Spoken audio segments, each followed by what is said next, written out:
Let's turn to the Word now, Matthew chapter 5, last bit of chapter 5. And as I said last time, I combined the last two sections of Matthew 5, the eye for eye section and a love of enemies section, into one in our study guide here, because the ideas are so similar. The teaching is so similar. But they're distinct enough it's worth looking at them separately too.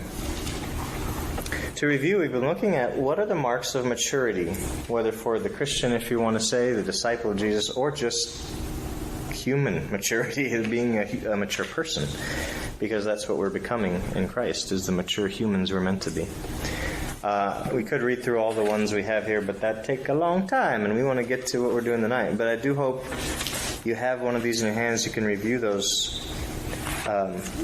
It's my wording, but it's based on Jesus' teaching. Also, just want to keep pointing you back to this introductory page here, where what we're talking about when we talk about maturity is Christ-likeness. He is our standard. He's what we're measuring ourselves by. And you say, so how do you know if you're becoming mature? What you're really saying is, how do you know if you're becoming like Jesus? That's what this whole endeavor is about. Not just our Bible study focus, but our whole life is that. How do I know? How do I do that, right? So I wanted to point out these verses to you, or these passages actually. Psalm 15, interestingly, we're going to look at as a contrast to what Jesus teaches, rather than... There's things that support Jesus' teachings in Psalm 15, of course, but we're going to look at an interesting statement in Psalm 15 that's a contrast as well. But all these passages that I listed for you are very helpful in getting a clearer and clearer picture of what is the fullness of the mature person we're becoming under Jesus. All right, so because of the connection between the two, would somebody be willing to read Matthew 5, verses 38 to 48? Again, it's two different sections. We covered the first section last week, but I want to see the flow of this thought here. Matthew 5, 38 to 48.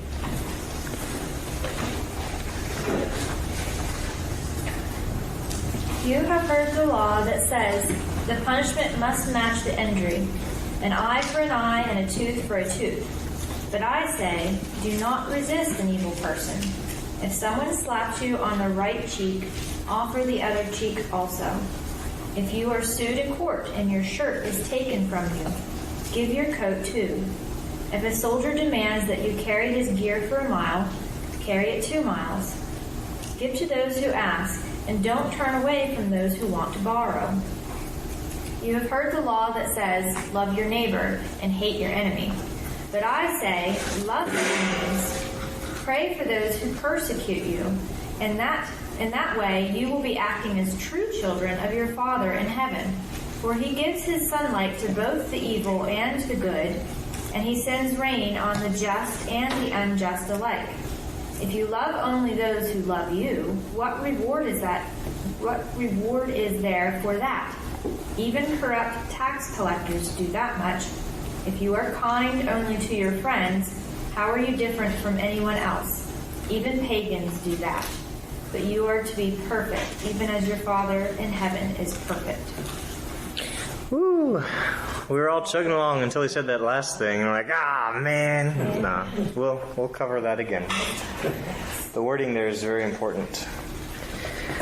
Before we press in again to his teachings, we want to be reminded of what I consider his hinge statement, his foundational statement that he's fleshing out in everything he's telling us, which is back in 5 verse 20. For I tell you that unless your righteousness surpasses that of the Pharisees and the teachers of the law, you will certainly not enter the kingdom of the heavens. So, in what he's been telling us about the murder issue, the adultery law, the divorce law, the oaths law, the eye for eye law, the love for enemies law, he's bringing out a contrast. You guys know how your leaders are, and their shallow righteousness that's not sufficient. Let me explain what true righteousness looks like for the kingdom heart, the kingdom citizen. So that's what he's doing again with love for enemies. Let's look at what your teachers have in their righteousness, And I'll show you what real righteousness looks like. So you've heard that it was said. Now we need to look very carefully at the quote he's making of what they were being taught.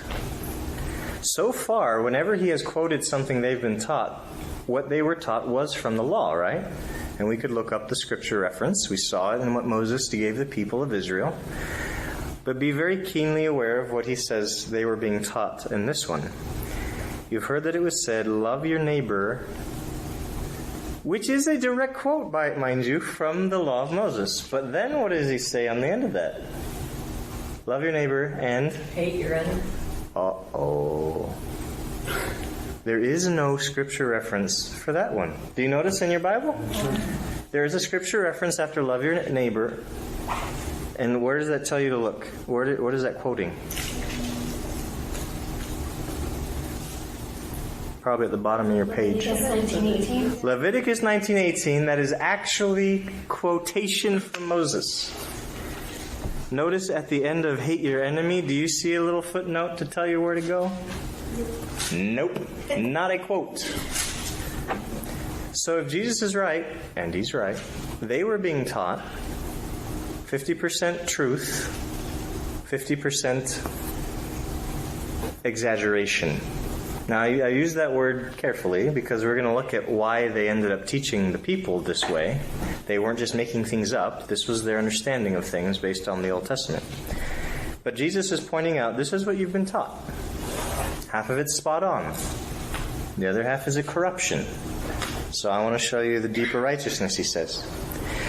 Let's do what we should always do. Let's go to Leviticus 19:18, because I wanted to point out here that the statement that Jesus is quoting can almost be lost in the flow of the thought here in Leviticus 19. You would think, as much as is made of this statement in the New Testament scriptures by Jesus and the apostles, you'd think this was like a standalone statement that Moses paused very dramatically before and after so no one could miss it, right? Like this would be the big statement of the whole chapter. Nope. It's actually not even a complete sentence on its own. Moses tucks it away with other statements he's making. What I wanted to do together was look at what God really said through Moses so that we can get a sense of what Jesus is trying to fulfill. Remember, he told them that. I didn't come to abolish this law. I came to bring it to its fullest. And that statement of love your neighbor is a summary of everything we see in chapter 19. So, rather than take the time to read the entire chapter, if I could just kind of direct your eyes to look at the various things Moses said to do. In verse 3, chapter 19, verse 3, love your neighbor looks like respecting mom and dad, right? And then in verses 9 and 10, love your neighbor looks like when you're taking your crops in, leave some for the poor people. Don't take everything you can, leave some there for the poor to have. That's what loving your neighbor looks like. Verse 11, some pretty clear ones. Don't steal, don't lie, don't deceive one another. That's how you love your neighbor. Verse 12, don't swear falsely by my name. Jesus dealt with that, didn't he, when he said, just stop it. Just stop swearing altogether. But this is Moses' way of saying, here's how you can love God and your neighbor. When you make an oath to someone, just do what you're saying you're going to do. Love him. And also love God enough not to bring his name down with your lies. Verse 13. Don't defraud or rob your neighbor. That's a good way to love him. Don't hold back the wages of a hired worker overnight. You see, these aren't just interpersonal. This is societal. This is how a nation is supposed to operate. If you owe someone money for working, pay them. And actually, you'd think that, good thing we've moved past all that. In the book of James, thousands of years after this, James has to rebuke Christians for the same exact thing. The rich Christians hired people to do a job and just didn't pay them. Oh, you mowed all my grass. Thanks. By the way, they need the money you offered them to eat tonight. And you're sitting pretty in your palatial house while they're starving. Not because you don't have the money, it's just because you don't want to pay. Oh, sick. So anyways, Moses said, you want to love people, you pay them what you owe them. verse 14. This one, you're like, does someone even have to say this? But he did have to. Look at what verse 14 says. Don't curse deaf people. Why is that especially cruel? To curse a deaf person. What you're saying. They can't even hear you doing it. Oh my gosh. How down low and dirty is that? First of all, cursing people, no thank you, but to do it in such a cruel way that they don't even realize you're doing it to them. You're basically taking advantage and exploiting their weakness. And then what does he say? Don't put a stumbling block in front of the blind. Doesn't that just make you think of a punk school kid? I mean, just neener, neener, neener, you know, and it's just cruel. But adults can be just as cruel. Wouldn't that mean the same thing as doing something behind your back that you didn't know was going on? Yeah, exactly. Taking advantage of someone's ignorance, yeah. Don't pervert justice. Don't show partiality to the poor or favoritism to the great. Judge your neighbor fairly. That's how you love. By the way, loving doesn't mean letting people off the hook so they don't have to face punishment. Loving means, when you're talking about love your neighbor, that means let justice be accomplished. Let it go through. Whether it's a really important person, judge them fairly. If it's a really down and out person, you judge them just as fairly.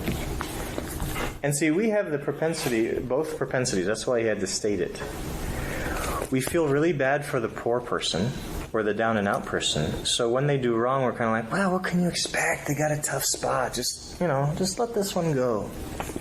Or if they're really rich and powerful, you're like, if I let them go, they'll do me a few favors. They'll make it worth my while.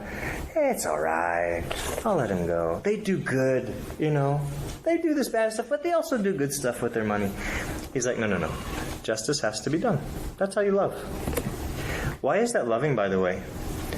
Because though it may feel cruel in this moment to establish justice and make sure people pay for what they've done, the reason that's kind to your neighbor, generally, is you're establishing a sense of order, a sense of righteousness in a society where people actually know what to expect. And by the way, if someone has done something to victimize you, it is proper for justice to be done for your sake, for your family's sake. So it's really loving to ensure that justice is done. That's why he has to give both examples. You want to help the poor guy out by letting him off the hook. You want to help the rich guy out because he's going to help you, if you do. Now, how about this? All right, churchgoers, you ready for this one? Do not go about spreading slander among your people. Another way we say that is what? Gossip. Well, I just wanted to make sure you'd pray for them. So I just wanted you to know what they did and all the situation that they're experiencing so you can pray for them. Yeah. That was true in Israel. That's true in the church. We're very tempted to let off steam to other people. By the way, do you remember what we looked at in Matthew 18? Jesus' method of dealing with wrongs was never to go talk to a third party. What did he say to do? Do you remember? First step is talk to them one-on-one. Just the two of you, he said very explicitly. Just the two of you. Yep, we got to learn from Jesus. He fulfilled this whole law that Moses is giving here. Do not do anything that endangers your neighbor's life. Well, okay, that's really good advice. Okay. By the way, in the law of Moses, that included if you built a house and there was an upstairs, usually there was, because they're in a desert, they took advantage of the upstairs. Their roof would usually be usable space. It was a flat roof. You were legally obligated to ensure that if somebody came to your home, they were safe in your house. So you had to build something around the roof area so they wouldn't fall off. If they fell off of your house, it's your fault. You see, don't do anything to endanger them. You even have to think that far ahead. What could possibly go wrong while they're in my care? Yeah. Don't hate a fellow Israelite in your heart. Oh, see, this is where we have to... Our little antennae need to go up as Jesus followers. Because we might think the old law was all about what you do. Jesus started talking about the heart. Did you notice what Moses just did? He legislated... Now, of course, it's Yahweh doing it. But Moses, in the name of God, legislated what happens in your heart. Aren't you glad Congress doesn't do that? But because they were worshipers of a true and living God who they knew could see into their hearts, Moses actually gave a law that humans could not prosecute. Isn't that interesting? Because he knew God could prosecute. God can see you hating your neighbor in your heart when I can't. And it's still a law. That's interesting. Most laws are things you do because you can actually see it and take them to court about it. That one, that's a different one. Look at verse 17 still. Look at the follow-up of that statement. Rather than hating them in your heart, probably because of something they did to you, rebuke your neighbor frankly so you will not share in their guilt. Oh. Aren't we back to Matthew 18? And if a brother sins against you or sins generally, aren't you supposed to deal with it with them? One-on-one, then 3-on-1, and whatever. But if you let it go, not my business. According to what Moses said on God's behalf, what have you done? You just joined them in it. You just kind of gave your approval. You're aiding and abetting. Man. Woo. See, Jesus didn't start wisdom. God gave Israel wisdom through Moses. Jesus had to show them the fullness of it, though, because they were blind to a lot of it. And now we get to it in verse 18. Well, the reason we walk through all that is I wanted you to see the build-up here. Love your neighbor is not just this ba-bam, all by itself statement. It's a build-up of how you show love to your neighbor. Verse 18. Do not seek revenge or bear a grudge against anyone among your people. He's very specific there. But instead of bearing a grudge, what should you do? Love your neighbor as yourself. Isn't that interesting? The New Testament makes everything of that last part, but it's actually a part of a longer statement about what not to do. Not bearing a grudge. Which brings us full circle back to what we discussed a few weeks back about what if someone repeatedly hurts you. Even back in Moses' law, the answer was, well, you don't hold a grudge. That much I do know. Don't hold a grudge. Love your neighbor as you love yourself. And then he gets into other things. We're not going to go into that now. But I just wanted you to see the background of what Jesus is quoting to them. Yeah. Yes, and you always see in there, one of your kind, one of your people, don't do that against your people. No, that's what it's saying there. Do not seek revenge or bear a grudge against one of your people. Yes. Exactly what is one of your people? Good question. That's actually what we need to tackle because Jesus quoted the statement, love your neighbor as yourself. Now, any good legalist, Jesus dealt with a lot of them, Pharisees and teachers of the law, legalists, any good legalist will take the law as it's stated and work it and milk it for every loophole you can find. That's what legalists do. That's how you work with the law, right? You want to know how far does the law force me to go? Because then I can stop. Because then I know I don't have to go any further. Now, if you want a really good exploration of this question, let's go to the book of Luke together and give me a second while I find the chapter. Sorry.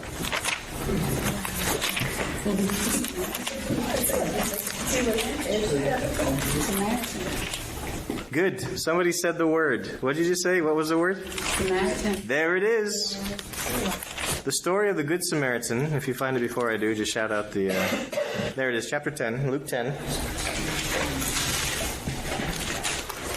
This very question is what brought about the telling of that parable that bothers everybody, but everybody admires, right?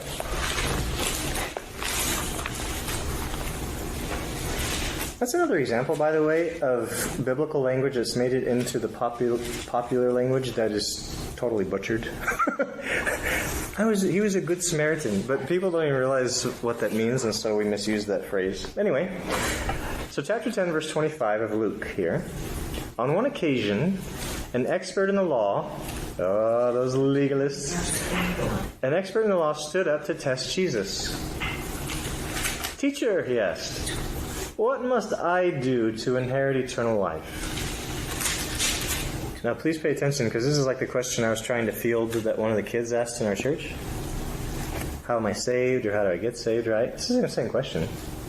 What do I do to inherit eternal life? Jesus answered with a question. I love him. He's so great.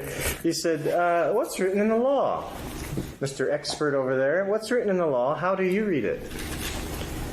The expert answered, love the Lord your God with all your heart, with all your soul, with all your strength, with all your mind, quoting Scripture, and, again quoting Scripture, love your neighbor as yourself. So Jesus wasn't the only one who saw this. This guy understood that too. So I like Jesus' answer. He said, you have answered correctly. Oh, we're in Luke 10, verse 28 now. I'm Sorry. No, that's okay. I can't keep up with you. That's all right. You let me know. You just let me know. Just give me the yellow light and I'll slow down.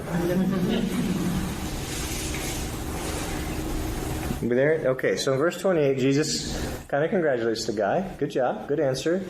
Do this and you will live. Notice he didn't say you'll go to heaven. That, of course, would be a part of that. But you'll live. That's the whole goal of salvation, is life. Now and forever, right? But he wanted to justify himself. Jesus made him look silly. So he asked Jesus, and here's a legalistic question, who is my neighbor? Please define what Moses meant when he said, love your neighbor as yourself. Jesus' answer, once again, is not simple. Probably didn't satisfy the man very much, but it was the right answer. He told a story. And I'm sure you're familiar with the story, so we won't read it, but notice Jesus' punchline in verse 36.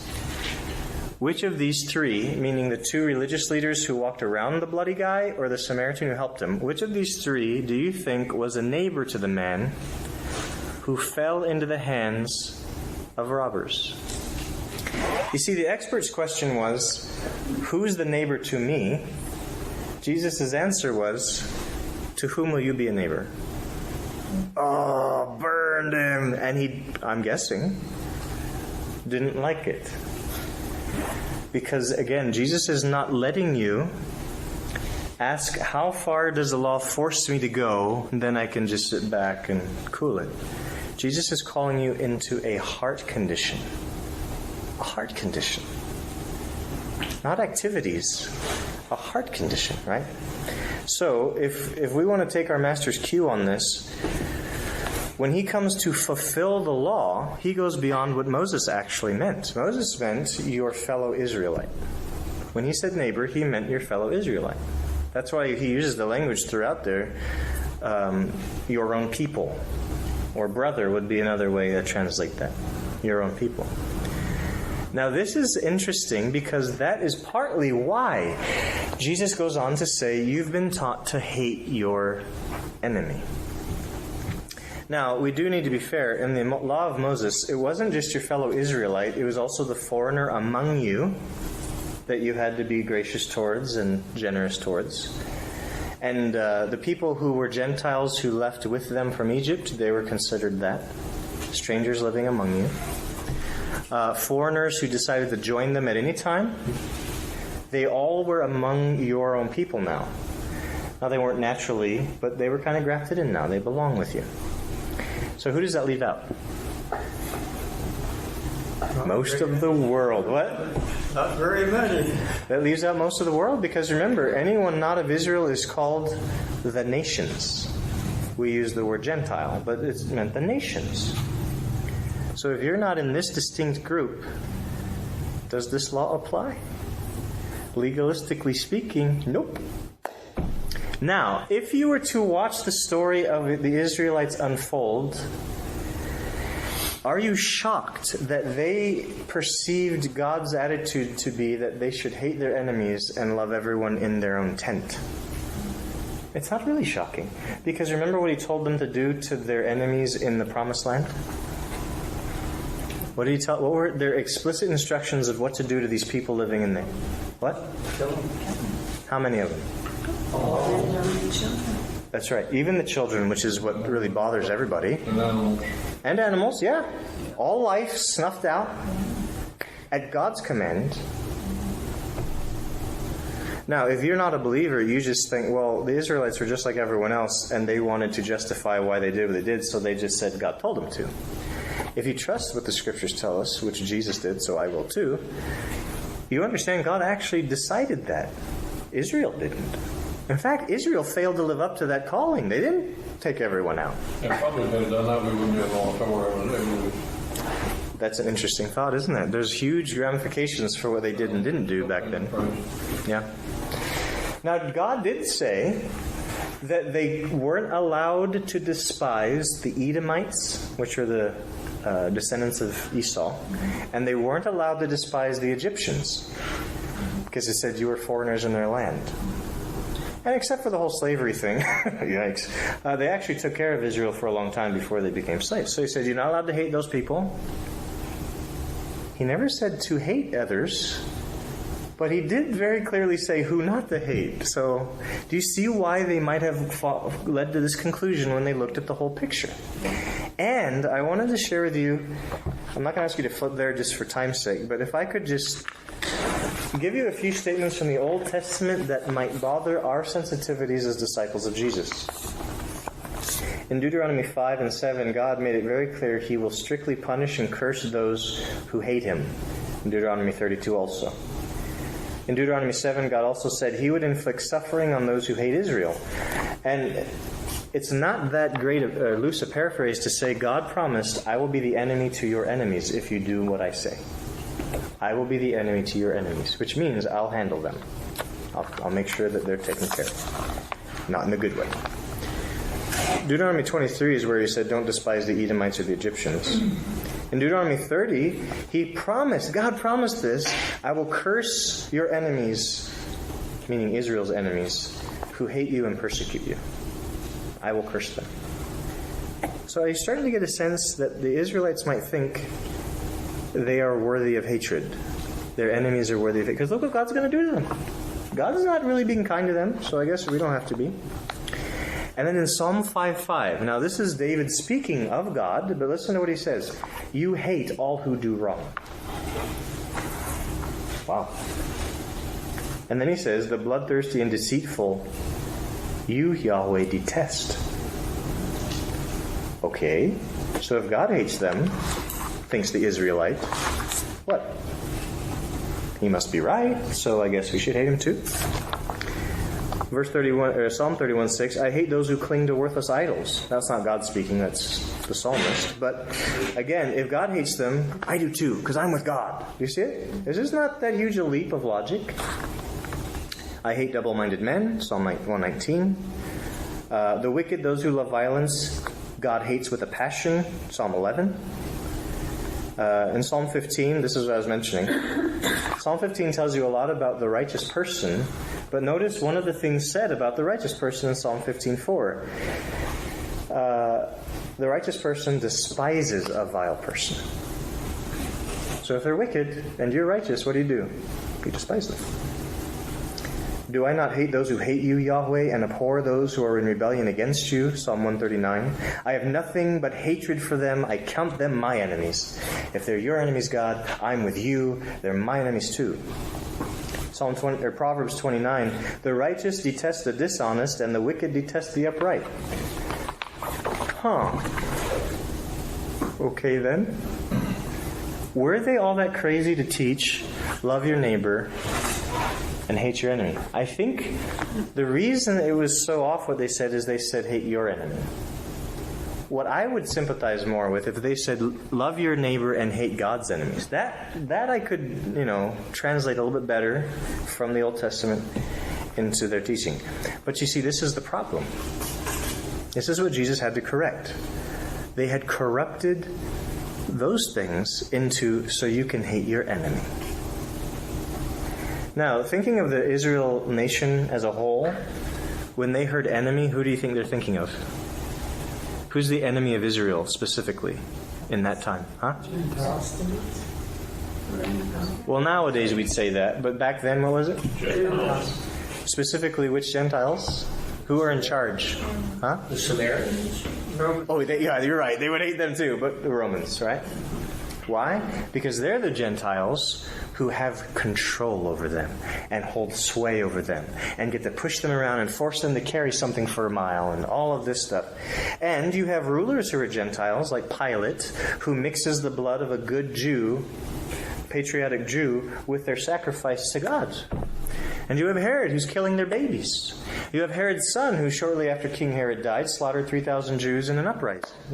And when the Gentiles treat God's people this way, God's people say, we hate them. They're wicked, they hate God, and they hate us, so we hate them too. Of course, that's not all the Jews. Some of the Jews said, yeah, but since they're in charge, let's work with them, Sadducees. Others said, down with them, let's slit their throats, the Zealots. Others said, we hate him, but let's let God take care of him when Messiah comes, the Pharisees. But you see, there's this whole span. Some hate him under their breath, some hate him but wait on God, and others hate him and say, so let's blow him up. But hatred was kind of acceptable for your enemies. What happens, though, if it's not the great political enemy? What if it's your personal enemy? That's where this teaching leads you. That's the problem, isn't it? As soon as you permit people to start hating, and you give them a word like enemy, what does the legalist do? Just like with neighbor, it asks the question, so how big a tent is that enemy idea? How many people am I allowed to hate here? And that's what Jesus is not going to let you, he's not going to let you settle there. He's not going to permit you to hate, because as soon as the wicked human heart gets a hold of permission to hate, it starts pushing out further and further who you're allowed to hate. And it starts narrowing down who I'm obligated to love. And Jesus said, nope, not in my kingdom. Let me broaden the tent of who you're meant to love, and let me shrink down to nothingness who you're allowed to hate. This is the kingdom way, he says. Woo. Now, one more thought about the Old Covenant scriptures. There are glimpses of the true righteousness even there.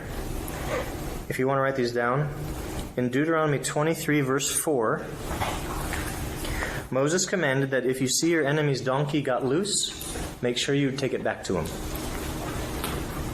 Now, he didn't go so far as to say love your enemy, but he did say do something loving to them, right? Make sure they get their donkey back. So again, Moses never said, now if they're your enemy, it's a free-for-all. Do whatever you can to them. Get them. No. Make sure they get their donkey back. In Proverbs 24, verse 17, Proverbs 24:17, do not gloat when your enemy falls. When they stumble, do not let your heart rejoice. In other words, do not enjoy it when your enemy face plants it. Now, that's very good, right? You think that sounds just like Jesus, but listen to the reasoning that the wise man gives you, okay? And you tell me why Jesus doesn't have to fulfill this. He has to take it even further. Why should you not gloat? Why should you not let your heart rejoice when your enemy has problems? Or Yahweh will see and disapprove and turn his wrath away from them. Aw, man! We were getting so close there, Solomon. Well, why shouldn't you gloat over your enemy? Because then God won't punish them as bad. Oh, dang it! That's not quite the call of Jesus. Do you see how they're taking steps towards the true righteousness? Jesus had to come, though, and really take off all the blinders. He had to really push it to its fullest. And then Proverbs 25, perhaps the most well-known statement from the Old Testament along these lines. Proverbs 25, verses 21 and 22. If your enemy is hungry, what? Give him food to eat. If he's thirsty, give him water to drink. Again, you're like, oh, that sounds just like Jesus. But then listen. In doing this, you will heap burning coals on his head, and Yahweh will reward you. There's some dispute, actually, what burning coals on the head means. But either way, the focus is on it will benefit you if you love your enemy. Jesus, of course, will not say that's bad. What he'll say is it's insufficient. That's not enough for my kingdom. We can't have that be as far as you go in my kingdom. Okay, now we've looked at what Jesus doesn't mean, what he doesn't want. Let's look at what he said he does want. Okay, let's get back to Matthew 5, if you would, if you're not there already. He said, so this is what you've been taught. This is the Pharisee righteousness. This is the teacher of the law righteousness. It's not sufficient. So now, rather than leave you dangling, wondering what real heart of God looks like, he says, let me show you. Let me tell you. Will somebody read that again, verses 44 to 48? Matthew 5, 44 to 48.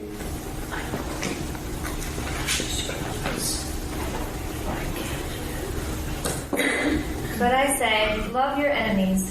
Pray for those who persecute you. In that way, you will be acting as true children of your Father in heaven. For he gives his sunlight to both the evil and good, and he sends rain on the just and the unjust alike. If you love only those who love you, what reward is there for that? Even corrupt tax collectors do that much. If you are kind only to your friends, how are you different from anyone else? Even pagans do that. But you are to be perfect, even as your Father in heaven is perfect. Okay, here we go. Get your scuba gear on, okay? Going into the depths now. But I tell you, acknowledging everything you've been taught, he says, I'm telling you, love your enemies and pray for. That is a very interesting and important word there, because you could use other prepositions. Pray about, pray against. No. Notice there, pray for those who persecute you. Now, before we proceed, I think it's very important, just like it was for them, that rather than treat this as a conceptual gymnastics time, I want to ask you to have in mind enemies that are very real to you. Now, it could be national, big picture enemies, not to you personally, but to your kind. Who are the enemies against your people, however you define that? But also try to think, do you have personal enemies? Now, let's try to define enemies, in case that's a fuzzy one. Enemy is somebody who wants harm for you. They're not neutral towards you. It's not that they're indifferent about you. They actually want harm for you. They're against you. Hopefully that's a pretty small number. Most of us aren't jerks, so everywhere we go, people just want us to fall down and get hurt or something. But you might have those people, and it's not always your fault. Obviously, look at Jesus, look at the apostles. You can do the right thing all the time and still have enemies. But before we press on, if you don't have real enemies in mind, this is not a very helpful thing to do. If you have enemies in mind, now you're working it over with Jesus. Now you're training under Jesus. So if I could ask, and I'm not going to ask about personal enemies, but can you think of any enemies of your people that we might have in mind as we look at this? The world, flesh, and devil. Okay. Now, I think Jesus had in mind human enemies, but you're right. Those are our enemies. Those are the enemies of our souls. What are you looking for exactly, Ron? Who would you consider the enemy of America, the enemy of your people, whatever you think your people are? Muslims fit in there pretty good. Okay. ISIS. And we probably wouldn't say all Muslims, but yes, the extremists, the violent ones. Okay. Jihadists. What? Some of these politicians. In some ways, it's true. I just like to string them up. And so it's good we're listening to Jesus, yeah. By the way, we might consider certain politicians to be against our people, meaning people of faith. We can go overboard with that too, but there's room for that. If you think people are being hostile towards your way of life, you consider them enemies. Now, if you have these people in mind, think of the outrageous nature of what Jesus is saying. Because the Jews listening to him had the same process they had to go through. They had to consider themselves, is he talking about Romans? Is he talking about Herod's kids? Is he talking about Caesar? Like, seriously, that soldier over there who beat up my wife last week? Is he talking about that? And also, is he talking about Jethro living down the road who won't give my donkey back? Is he talking about that guy? Yeah. Yes. Again, if you're listening to Jesus as a so vague in his principles that it doesn't touch on anything in your life, you go find somebody else to listen to. But if he's talking about real things you're dealing with, oh boy, he's going to change your world. But I tell you, love those people. Can I paraphrase now instead of saying enemies? Love those jihadists and pray for those who persecute you. And I was even thinking to myself today, pray for those who persecute your people, which that's a little easier for me to get a hold of because I don't really feel persecuted, to tell you the truth.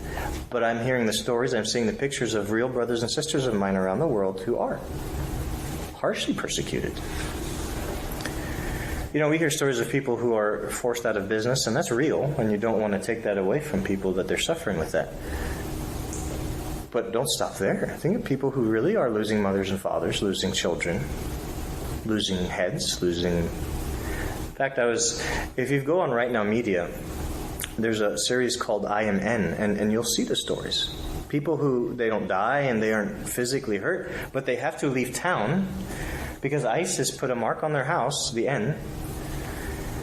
And your options are you convert, you pay this exorbitant amount of money no one can afford, or you leave. And what are you leaving? Your house, your business, your family? Convert to what? Islam. Islam. Their form of Islam. Okay. Yeah. Aren't all Muslims our enemies? Aren't all of them our enemies, Christians? No. Well, Because I think you'll find that not all Muslims want your harm. Not all Muslims are against you. There is an ideology, just like, by the way, this is true of the Jews of this time, remember? There were Jews that wanted to kill the Romans and slit throats and whatever they could. But there are also Jews willing to work with you because it helps me, it helps you. And that's always been true of probably any group. There's always the spectrum of intensity, of zealousness. don't they all believe in the Quran, though? Mm-hmm. All of them? Well, sure, but don't all Christians believe in the Bible? Yeah. And you'll say, well, why do they have homosexual pastors and they don't? They read it differently, you know. So actually you'll find... Where it says go and kill an infidel. Aren't we all, everybody that isn't a Muslim, an infidel? Right. But see, there's more dimensions to it, just like of our Bible. People could look at the Old Testament in our Bible, and we'll tell them we believe the whole thing, right? And they'll point to an instruction of going to slaughter all God's enemies, and they'll say, so that's how you are, huh? And I'd say, no, I'm not that way. That's not what I do. And so it's the same thing. We can't see an entire religion as one-dimensional. In fact, they really never had. I mean, they don't believe in Christ as Savior. True. Muslims. He's a prophet. So I mean, this is the Old Testament, and we can always come back to the New Testament and say about how we believe in Christ, and because of Him, you know, there's a lot of stuff in the Old Testament that doesn't. True. Everything's new, like, but they can't point that to their Quran. Well, actually, here's what they do.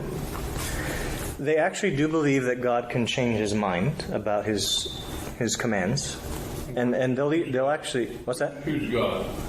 Their God, Allah. Yeah. And they'll see it throughout their Quran that as Muhammad was writing, he actually did change things. He disagrees with himself, which is one reason I'm like, come on. But what they'll say is Allah is allowed to change His mind on things. So if you start earlier on with Muhammad's writings versus later on in Muhammad's writings, you might get conflicting things of what it says. That's why I'm saying be careful that we don't paint them as one-dimensional when we are expecting people to show us a little bit of understanding if not everything in our Bible is what we live by, you know. And again, you'd say, well, I live by the Bible, and they'll go, do you really? I say yes. As I've come to understand it.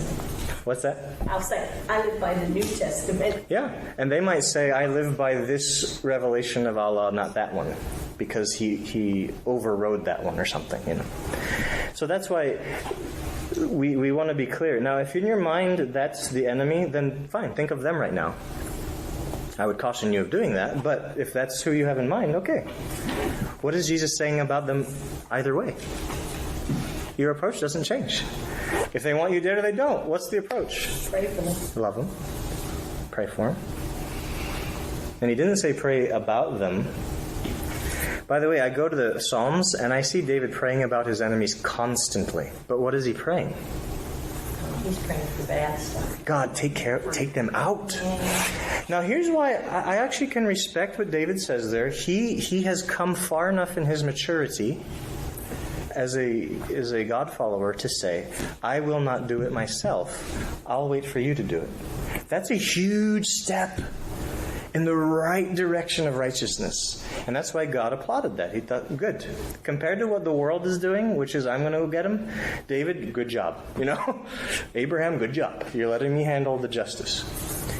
But see, Jesus takes us beyond David, beyond any of those people, and he says, now, instead of just waiting on God to take him out, which he may do eventually anyway, ask God for their good. Now, it's bad enough 2,000 years later. What if he said that to you, face to face in the crowd? Can you not honestly, do you not hear people going, what? Can you imagine the faces they were making as he spoke that? And maybe he went a few more sentences before it even registered what he said.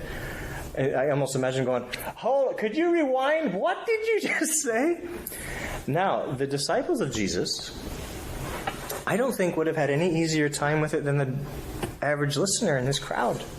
And I'm betting after this, around the fire or whatever when they had dinner, I bet you they asked him, could you elaborate a bit on that, Lord? Because I'm not sure I follow you. I hope you don't mean what I'm hearing you say. Because if he means what he's saying, this changes the world.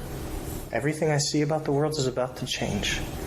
Because now, that kind of, when we could be accused of collaborating with the enemy. Suppose we're in a crowd and we're supposed to love our enemies, and the whole crowd is against these people. Are we supposed to speak out and say, "No, I love these"? Ooh, good. Now, what would Jesus say? What does love mean? We always want to be careful to define our words carefully, whether it's neighbor, enemy, love. When you hear love, what do you think is the best definition to work from? You want the best for someone else. Good. Is what it is. And let's not stop there. I not only want it, I pursue it. Right? It begins with the desire for their good, but I also am willing. I desire it so much, I'm willing to go chase after their good for them. Whatever I'm able to do. I agree. Anybody have a better definition, though? Scripturally speaking. Is it feeling? Kinda, but not all the way. We can't say it's an affection. That's not enough. Love can't be just an affection. Love is a commitment to, if I could put it this way, because I think this includes the desire as well as the action. It is the commitment to someone else's best.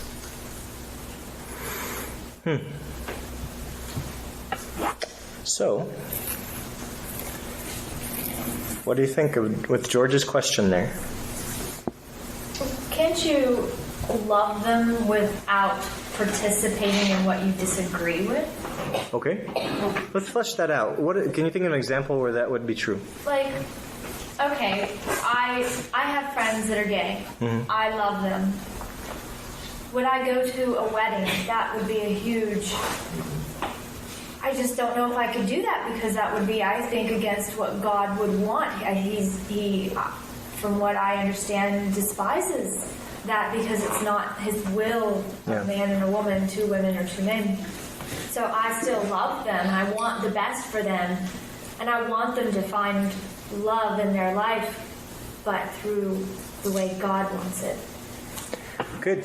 This is why the definition of love has to be clear in our minds, because best means something. Best, when we talk about someone's best, that is not arbitrary.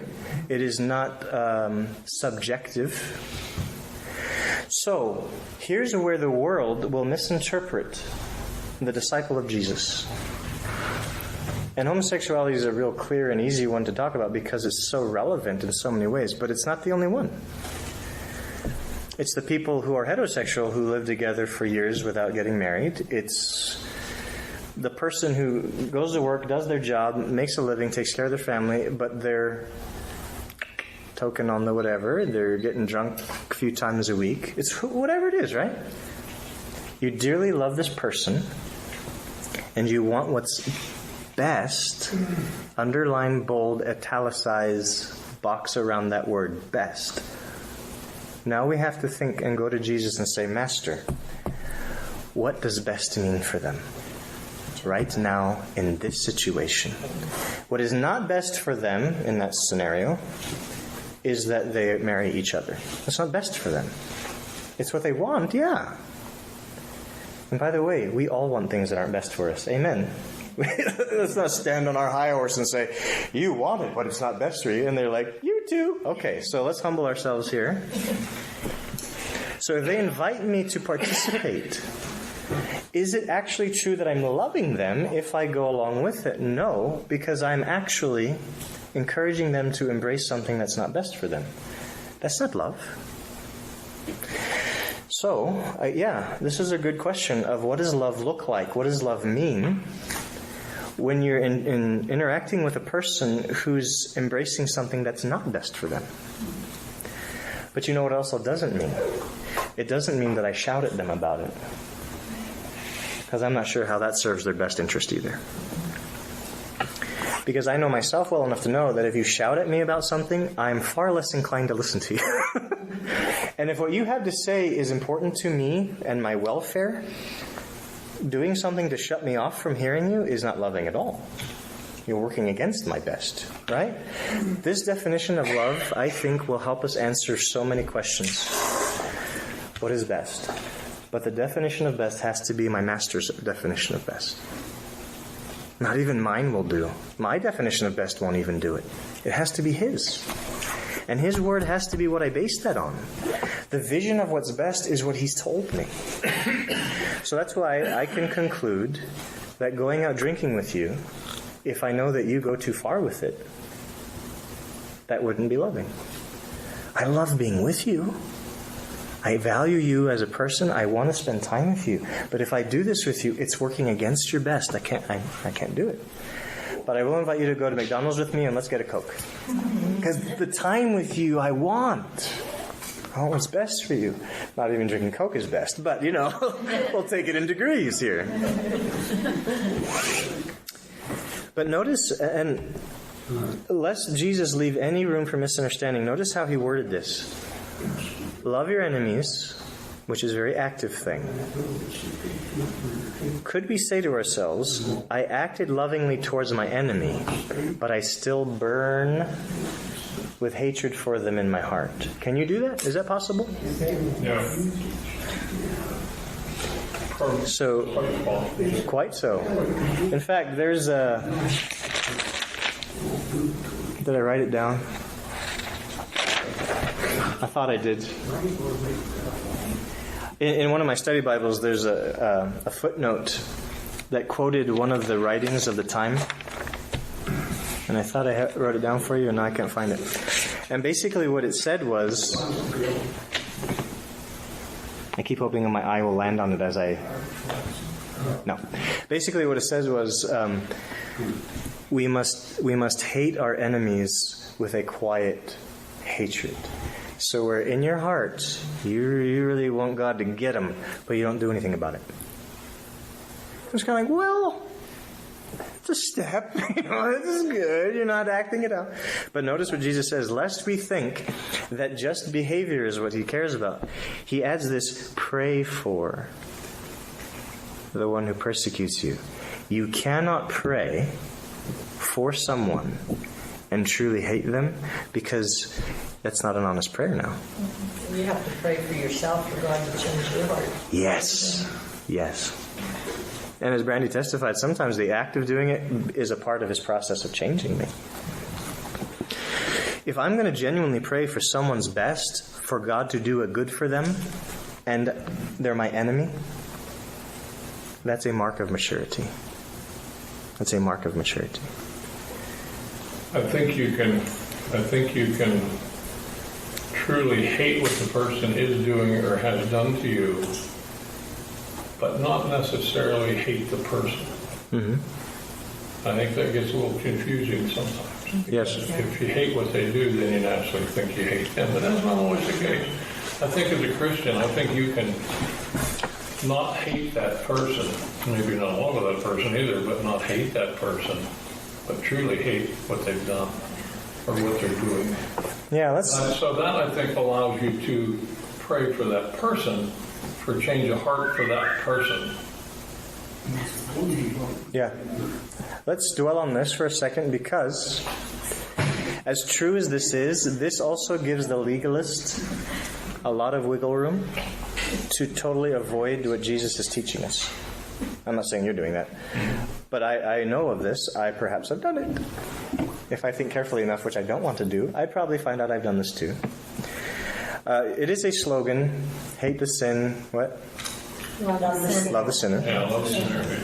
It's a good slogan. I think it's really true. It's the way it's supposed to be. The reason I think it's dangerous for the legalistic mind is that I can always say that's true of me without thinking about whether it really is. Because a lot of the enemies we're talking about, I don't really interact with them, to be honest with you. I don't. I have never interacted with an ISIS jihadist. So it's easy for me not interacting with them. It's easy for me to excuse how I feel about them and say, well, I don't hate them, I just hate what they do. But I've never really thought the difference through. I really haven't. And so Jesus forces us to go beyond this and say, they're on the other side of the world. Some of them aren't. Some of them are closer to home. But the ones I hear about on the news are on the other side of the planet. What could I possibly do, Jesus, to love them? And listen to his genius. He said, pray for them. Oh, dang. Right? The legalist says, if I don't have to do anything for them, then I can just excuse myself by saying, well, I don't really hate them. I wouldn't do anything bad to them if I had the chance. And he says, well, you do have the opportunity to do them good. Are you? Now, here's where we also have to be careful. When these topics come up, even in good Christian company, it's harder to do on yourself, and I'm not trying to encourage you to be judgmental of others, but kind of observe the posture, the facial expression, the vocal tone, the body language of even good Christian folk when they talk about people who do such terrible things. Listen to the choice of words. And you might find, which I have, you might find that we may not be taking Jesus nearly as seriously as we ought to. Because when we get together, we're not doing anything against these people. We can't. They're way over there. But we use our words, and we use our tone, and we make it very clear how we feel about them. And boy, I sure hope. Now here's an interesting question for the big scale enemy. Back when 9/11 was a little fresher, the wound was still open, and in the news reports we heard, and we actually still are hearing this once in a while, we're hearing about how the U.S. military, whatever military, bombed a base or a camp, and 5 Al-Qaeda leaders were killed. 40 ISIS soldiers were just killed. If I may suggest, and I've had to go through this painful process too, if I may suggest one mark of maturity is, how did I just respond inwardly to hearing about that? Is it like a high five moment? Or is it, I knew that had to happen, I know that it had to happen, but oh God. Because here's the thing, here's what Jesus would I think lead us into, which makes all of this possible. If this is just a command, a legal thing Jesus lays down, it's very cruel of him to do. It's not possible for we in our own old selves to do this. Everything Jesus is calling us to become presupposes a new life. Amen? The new birth. It presupposes that at every turn, so let's keep that in mind. But here's what this involves. This involves a repentance in my heart and mind, a changing to where I view people through the lens of their God's creation, made in His image, corrupted by the ways of our enemy. Now, I won't say they're victims because they've done things, they've chosen things, they've walked this way purposefully, but they are corrupted by His ways. And they were led away from God's good way, even as I have been in many things. And so there is, as I remember that God is in this equation, it's not just the enemy in me or the enemy in my country. As I remember God is in this mix, my heart goes to Him and says, Father, you do not delight in the death of anyone. Ezekiel. He made this so clear through Ezekiel. And the reason he had to say that through Ezekiel to Israel, because they assumed God delighted in bathing in the blood of His enemies. And he said, and you can almost hear his voice break when he says it through Ezekiel, I do not delight in the death of anyone. And he made it so clear through Ezekiel, he wants the sinner to become righteous. He wants that. He even said, if the person who has been unrighteous and wicked his whole life, if he turns to me, I will consider him righteous. Oh. So, if I'm high-fiving my patriotic buddy next to me when we got him, it's very possible I have missed Jesus' heart altogether. Because I did leave it up to the government. That's what I'm supposed to do. Let the government handle this. But I don't have to delight in it. Do you see what I'm saying? These are the things, these are the questions, the tests of the Jesus heart that we have to really think through. Also, if you're on a Facebook, which if you're not, good on you, but if you're a Facebooker, also notice the way certain people, they'll show a video or they'll put a picture up or they'll just tell the situation. Let's say there's a bad parent, a bad teacher, a bad anything, whatever it is. And they got their just desserts. And you see how people respond with a, yeah. It's like you respond when you watch that movie and the bad guy gets it in the end. You know, you're supposed to have that, yes, got him. But again, let's return to Jesus' voice in his heart. And he says, no. There is such a tragedy in this. Because there's another eternal being made in God's image who was so duped by the enemy, they know only death now. And sadly, they knew only death even while they were living. They knew only death. And that's tragic. It's no cause for rejoicing. What we can rejoice in is that God is accomplishing justice. That we can rejoice in. We can rejoice that perhaps now the innocents won't suffer like they would have otherwise. But to rejoice in the death of anyone, the destruction of anyone, this truly isn't the heart of Father, nor the heart of Jesus. So we want to pray for them, for their good. In fact, if I could, let's poke at this. Oh my gosh, it's just not enough time, is there? We've only made it through, I think, 2 verses, but think on this statement. Bless those who curse you. Bless and do not curse. Jesus said it, and then Paul repeated him later. Bless those who curse you. Bless and do not curse. Now, lest we let that go by us too quickly, what does cursing someone really mean? In the ancient understanding, the ancient habit of curses, what was a curse to them? To us, it's an expletive, you know. If I say, damn you, I'm cursing you. And that's really actually a curse. But in the ancient world, what was a curse? To bring harm. In what way? How was a curse designed to bring harm on somebody? Okay. Remember, this is a very, I was going to say supernatural, that's not right. It's a word. You know when you're a baseball player and you wear your lucky socks? What is that called? Thank you. I couldn't think of that word for the life of me. Okay, this is a very superstitious time, isn't it? They believe in the demons and the gods and true God and all spiritual stuff. When you cursed somebody, what you were doing was calling upon a power greater than you to bring harm on somebody else. Could be a demon. And even people who believed in the one true God could do that. If you knew the right incantation, if you knew the right spell or whatever, you could call on a demon to go do harm to somebody. You could call on your deity if you were a pagan to do harm on somebody. You could call on the one true God if you're a Jew to do harm to somebody. So what would a blessing be then? If it's the opposite of a curse, what are you doing when you bless somebody? To bring good. You call on a power greater than yourself to work a good to somebody. This is why blessings were not something to mess around with in the time of the patriarchs. When Father Abraham gave a blessing to Isaac, it shaped his life. When Isaac gave his blessing to which of his sons? Jacob.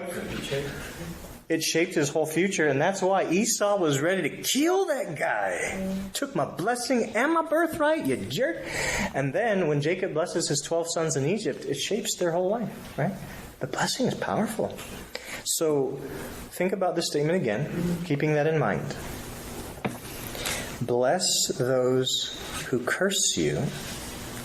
Bless and do not curse. Do you realize what they tell us, Jesus and his apostle? When someone asks God to bring you harm and maybe even destruction, your response is, "Oh God, bring them good." Oh man. You see why this is scuba gear stuff here? Scuba gear stuff? If this sounds absurd, that's because it really is absurd to the earthly order of things. If people really lived like this, the world would change fundamentally. It couldn't operate the way it does. Politics would change, family orders would change, church life would change, let's be honest. Everything societally would shift seismically if people actually were this way.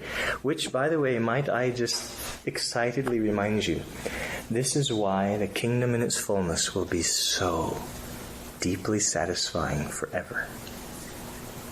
Because we will experience this life with everybody.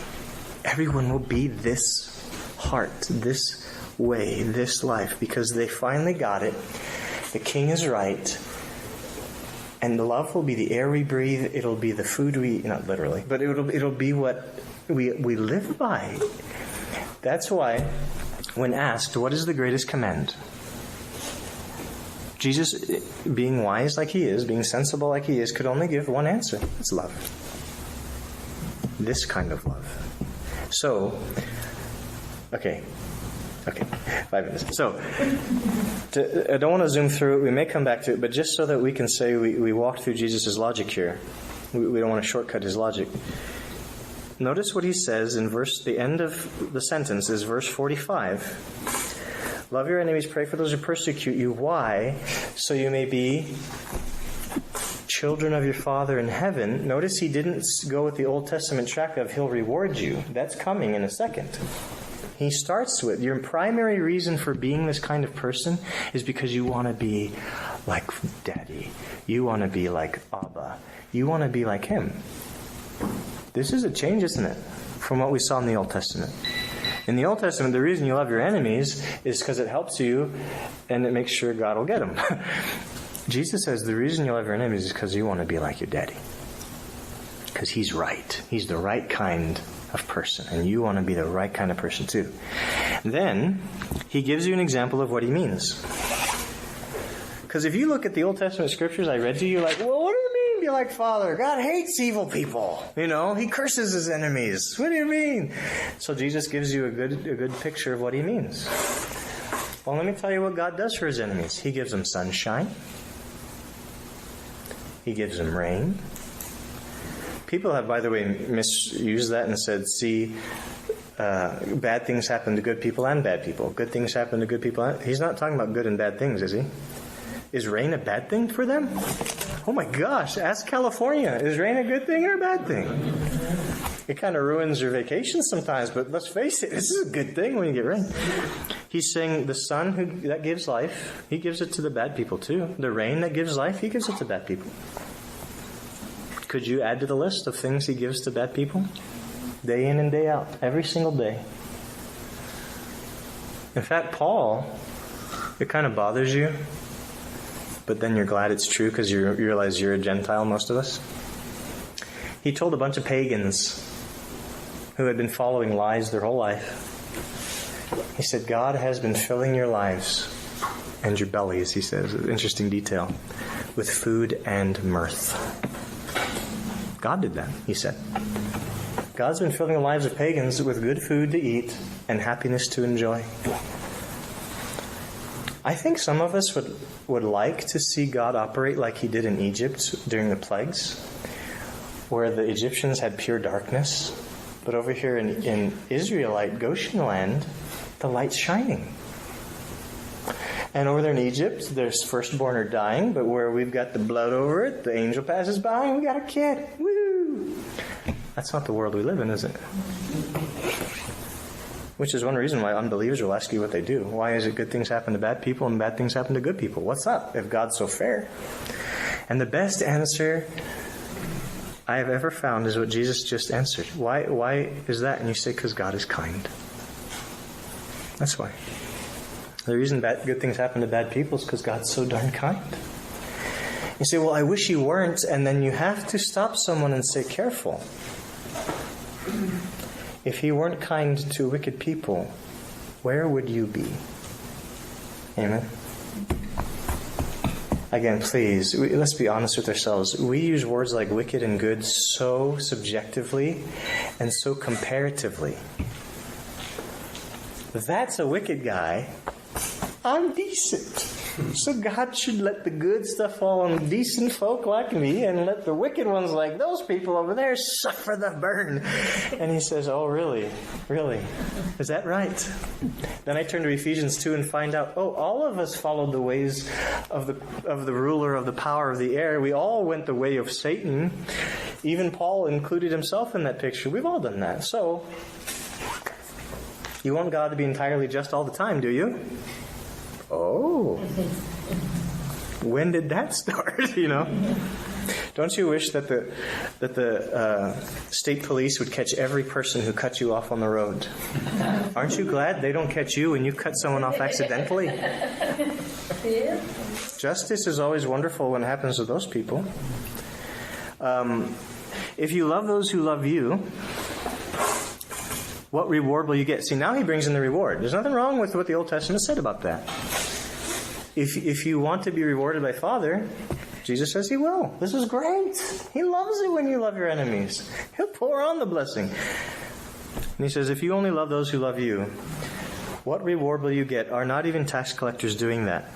And isn't it unsettling if you were to follow around a mafia king or follow around a jihadist for a day, follow around whatever equivalent we've got nowadays to Hitler, you follow them around for a day and you'll find out they actually are quite charming to some people.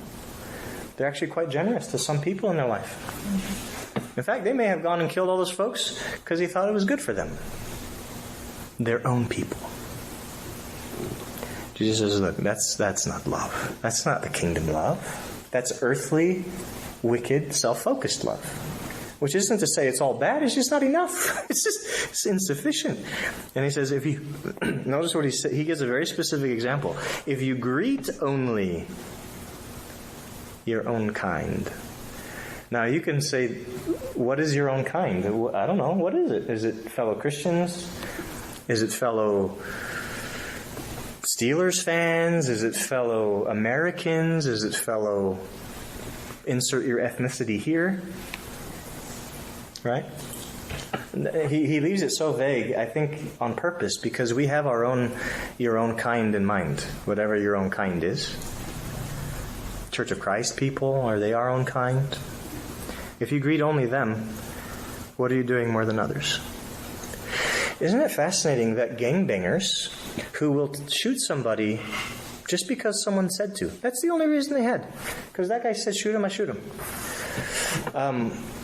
That person with such a deadened spirit, such a deadened sense of reality, will actually lay down their life for their fellow gangbanger. They'll call each other family. Do you see Jesus' point? Everybody does this. Now, there might be psychopaths who don't, but they are the rare exception. Everybody has somebody they will do anything for. So what? Isn't that Jesus' thing? So what? Big whoop. Again, not to say that's bad about you. Let's say it's not enough. It's not impressive in the kingdom. So, don't even pagans do that. So here's his punchline, and it's right at the hour here, or half hour. Be perfect, therefore. Since all this is insufficient love, be perfect, therefore, as your Father in heaven is perfect. So, lest this last sentence completely demoralize everybody, in the context of what Jesus is teaching us, perfect in what? What has he been talking about this whole time? Perfect in love. Love. Love. Remember, please, perfect, that you see translated perfect, that same word can be translated mature, it can be translated complete. So if perfect really weirds you out, okay, understandably. So why don't we say this? Be mature in your love, like your Father is. Have a complete love, like your Father does. The reason I think we can put the word love in there, Jesus didn't. The reason I think we can is what he has just walked us through with this whole enemy teaching is this much of the jar of love that goes empty for most people. Right? Decent family men, family women, church abider, whatever, whatever your thing is. Most people, if you were to walk around with them, they love, but there's this much of their jar empty. What Jesus just walked us through is the rest of the jar. That's why I think he ends it with, so be mature and full in your love like Father. Because if you haven't gotten to loving your enemies deeply, truly loving them, you're this full. And I said, that's not what I want for you. Again, it's not bad that you love this much. Like, yay! Some people don't.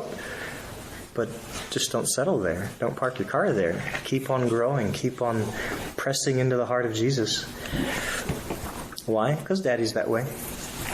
That's why. He didn't say, or you'll go to hell. He didn't. He just, because that's Daddy. And you love Daddy. Because remember the first law of love? Love Father with all your heart, mind, soul, and strength. I so admire and love him. I want to be just like him. Even if it seems like the most absurd thing in the world. I want it because it's just like Daddy. I think it's a real hard line to draw somewhere.